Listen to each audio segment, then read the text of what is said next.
Parce qu'en fait, ça active la deuxième démarche, qui est de dire quelle ville on a envie de faire.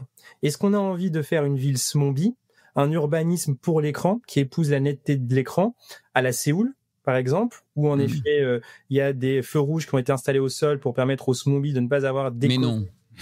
les yeux de son écran et être averti quand une voiture passe. Incroyable. Mais ça, voilà, cela dit, c'est de la sécurité, mais quand même, ça va loin.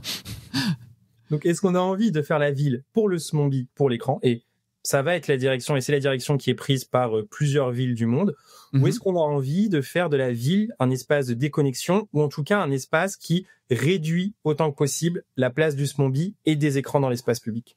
Et qu'est-ce que peuvent faire les villes là-dessus ? Elles peuvent avoir un moyen, parce que tu nous l'as dit finalement, la place des écrans, elle est avant tout amenée par les habitants, par le fait que chacun de nous utilisons un smartphone, sans que ça fasse partie du grand programme de la Smart City, ce que tu nous disais en intro. Donc, qu'est-ce que peut faire la ville finalement ? Est-ce que c'est maîtrisable ? Alors, juste là-dessus, parce que c'est quand même important, ça, déjà, c'est un sujet qui est politique et dont il faut débattre collectivement. Il faut vraiment se la poser, cette question, avec ses citoyens, avec ses administrés. Et donc, en effet, ensuite, pour les villes qui vont dire, nous, on a envie d'avoir une ville qui soit post-écran. Je l'ai fini ça comme ça dans le livre. Il y a un catalogue, en fait, de possibilités. Il y a le politique, en effet, qui va pouvoir dire, on voit la ville de Seine-et-Port, qui elle a décidé, le village de Seine-et-Port, tu le disais Cyril, qui a décidé d'interdire les écrans dans l'espace public. Alors, en réalité, c'est interdit d'interdire les écrans dans l'espace public, mais il n'en demeure pas moins que c'est très intéressant de voir un corps politique qui décide de s'emparer du sujet et qui essaye de trouver des solutions.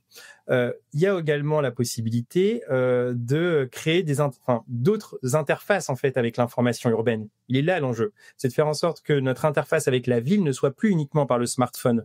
Et dans le livre, je décris plusieurs manières d'y parvenir. On peut faire des interfaces sensibles, des interfaces tangibles, situées. On peut faire de la gamification urbaine. En fait, on a plein de différents leviers urbains technologiques pour matérialiser de l'information dans l'espace public, hors écran, faire sortir l'intelligence des écrans et engager le citoyen, le citadin avec l'espace public. C'est quoi une interface sensible, Hubert ?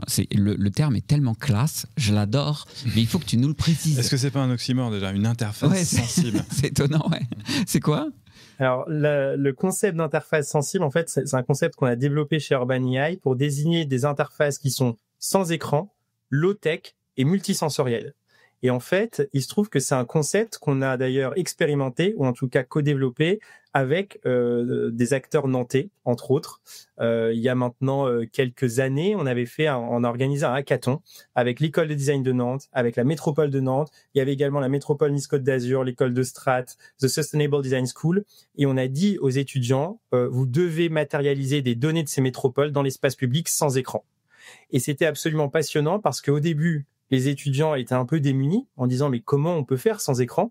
Et ça montre, moi, ce que j'appelle dans le livre le monopole des écrans. C'est-à-dire qu'on voit tellement d'écrans que quand on dit de faire sans écran, on voit pas, on est démunis, on se dit que c'est impossible. Et progressivement, il y a évidemment leur créativité, leur génie qui est venu à l'œuvre, et ils ont inventé plein d'interfaces, plein de manières. Est-ce que tu as un exemple ? Ouais, donne-nous un exemple. Est-ce que tu as un exemple ? Parce que est-ce que c'est genre de, par exemple, il y a un totem qui compte le nombre de passages en vélo en bas du cours des 50 otages que j'emploie régulièrement à Nantes. Est-ce que c'est ça, par exemple ? Eh ben ça absolument. Ça peut être une interface totalement sans écran, c'est le cas. Il y avait des étudiantes de l'école de design de Nantes qui avaient imaginé installer des bulles d'eau sur le miroir d'eau à Nantes. Et en fait, chaque bulle d'eau représentait une donnée de la Loire, donc collectée en temps réel par Nantes Métropole, disponible dans leur open data. Et en plus, en fait, d'avoir cette donnée open data disponible sur nos écrans, elle proposait aussi de les mettre dans la ville avec, par exemple, une bulle d'eau avec plus ou moins d'eau selon le niveau de la Loire du jour. C'est rigolo, c'est comme de la data vise, mais vivante, entre guillemets. Parce que ce que j'entends dans ce que tu nous expliques là, c'est une forme de... On déporterait, entre guillemets, notre besoin de se renseigner ou d'interagir à travers notre écran, on le déporterait sur l'équivalent du mobilier urbain hier, mais qui serait, lui, provider d'informations, d'interactions, etc. Bon, de là à ce que ce soit exactement les mêmes interactions que celles que l'on recherche en étant le nez sur son téléphone, puisqu'on a évoqué en première séquence qu'on l'était quand même souvent de manière passive, pas uniquement pour regarder à quelle heure le tram va arriver, mais surtout pour scroller sur Insta, etc. Pas sûr de retrouver ça dans ces interfaces sensibles, puisque c'est plutôt l'espace public qui viendrait à nous pour nous communiquer des informations, encore une fois, comme le nombre de passages en vélo en bas du cours des 50 otages ou l'heure d'arrivée du tram. Quelles sont les autres initiatives que la ville, que ce soit poussée par le politique ou que ce soit poussée par les citoyens, quelles sont les autres solutions douces, à part interdire, qui peuvent exister? Moi, j'ai lu un article qui m'a fait à la fois rire et froid dans le dos dans Le Monde il n'y a pas très longtemps. Il y a désormais des organisateurs de soirées à Paris sans téléphone, où l'idée c'est d'arriver, tu passes tes 3 premiers quarts d'heure rien qu'avec toi-même à bouquiner ou à faire un truc juste pour sas de décompression, et ensuite tu parles aux autres et c'est sans téléphone. On en est là, c'est-à-dire qu'il faut en repasser par là, proposer des solutions douces de resocialisation sans téléphone, ou est-ce qu'il y a d'autres initiatives auxquelles tu penses?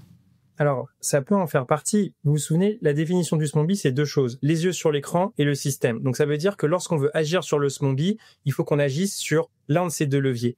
Vous voyez que la resocialisation hors écran, ou les interfaces sensibles, ou les interfaces tangibles, en fait, ils agissent sur quoi? Ils agissent sur les yeux sur l'écran, et l'enjeu, c'est de ramener les yeux sur la rue. Et donc, plus on ramène ces yeux sur la rue, et plus on fait de la ville un médium, et plus, en fait, moins on est SMOBI. Donc, c'est ce parti pris. Donc, premier levier d'action sur ramener les yeux sur la rue, par du design sensoriel, de la gamification urbaine, de la socialisation déconnectée. Il y a plein de manières de faire. Il y a vraiment tout un catalogue, une inventivité absolument géniale à mettre à l'œuvre de ce projet. Deuxième possibilité, c'est mettre la fabrique du SMOBI au service de la fabrique de la ville. C'est-à-dire ces acteurs du numérique qui aujourd'hui ne produisent que du temps d'écran et donc font de nous des SMOBI, eh bien, il faudrait qu'on exige d'eux qu'ils soient pris dans la fabrique de la ville. Moi, je suis pas pour dire il faut faire contre ces acteurs. Ces acteurs-là, ils produisent de la valeur, ils créent de la valeur, ils créent des infrastructures, des data centers, des antennes, etc. Mais ces infrastructures, au lieu d'être muées, au lieu de nous prendre du temps urbain, eh bien, on pourrait demander à ce qu'ils s'insèrent dans la vie urbaine. Donc, il y a avec ces acteurs une urbanité à reconstruire. Ça donnerait quoi? Des exemples? Ouais. Parce qu'autant le data center, on voit bien, et puis en général, il est plutôt en périphérie, ça prend de la place et de l'énergie au passage. Ce serait quoi impliquer, par exemple, un méta dans la réflexion de l'urbanisme d'une ville comme Nantes ou comme Paris, peu importe? Alors, 2 exemples peut-être concrets.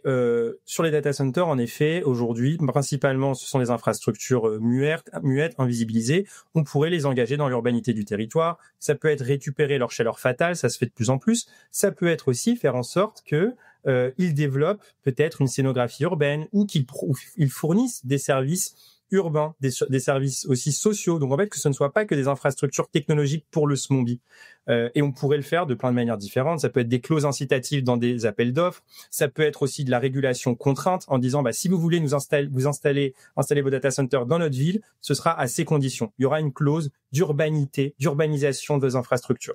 Mais alors, pardon, j'ai une question un peu grattante là, mais est-ce que c'est pas faire entrer le loup dans la bergerie encore plus qu'il ne l'est déjà, si on leur dit venez vous impliquer dans la politique de la ville? En fait, ils le font uniquement au sens urbanistique. Mais ils le sont déjà. Vous voyez, c'est-à-dire que l'état de fait, c'est qu'aujourd'hui, on a de plus en plus de data centers dans nos villes et on en aura de plus en plus parce qu'on a un besoin croissant de proximité avec ces data centers pour plein de raisons différentes. Donc la question, ça va être un état de fait. Ces data centers vont arriver dans nos villes. Faisons en sorte qu'ils s'insèrent dans une habitabilité, dans une urbanité, dans le paysage urbain et qui participent à la fabrique de la ville. Donc ça, c'est peut-être la première chose. Et puis les acteurs du numérique, eh bien peut-être qu'on pourrait aussi faire en sorte que des Waze, que des Google Maps, que des Instagram ne soient pas que des plateformes qui soient génériques, globales, mais qu'on arrive à les territorialiser, à les ancrer, qui travaillent main dans la main avec des collectivités, des métropoles. Et je sais pour sûr qu'il y a des métropoles en France qui seraient intéressées pour que ces acteurs-là se fassent le relais de certaines informations locales, territoriales. C'est déjà le cas, non? Avec Waze, il n'y a pas eu des accords entre certaines villes et Waze, à la fois pour récupérer les données de Waze pour que ça serve à mieux urbaniser la ville et faire les bons choix dans la ville, et puis à la fois pour que la ville remonte des informations à Waze et optimise le trafic en fonction des informations de la ville? Alors justement, avec Waze, c'est là où il y a en effet un point de friction. Il y a eu une volonté d'ouvrir des données de Waze. Ce qui serait intéressant, c'est en effet, dans le sens inverse, de faire en sorte que peut-être Waze, dans certains territoires, intègre mieux les contraintes de ces villes et aussi intègre mieux la régulation locale pour épouser les réglementations de ces territoires. Il y a peut-être un travail de réciprocité à aller chercher là-dessus. Ouais. Tu penses à quoi ? Tu penses justement au problème des itinéraires bis qui sont proposés par Waze ou par même Google Maps et qui viennent parfois polluer davantage, que ce soit sur un plan purement sonore, des ruelles ou des villages, etc. C'est ça ? C'est à ça que tu penses ? Ouais, c'est absolument ça. En fait, aujourd'hui, il y a des métropoles, des collectivités qui ont des plans locaux d'urbanisme et qui plus largement font de la régulation. Pourquoi ? Pour permettre l'habitabilité de ces territoires. Eh bien, il faudrait étendre en fait ces régulations, ces plans locaux d'urbanisme à ces technologies, à ces interfaces, à ces plateformes qui parfois vont à l'encontre de ces régulations. French Tech, esprit critique pour tech éthique.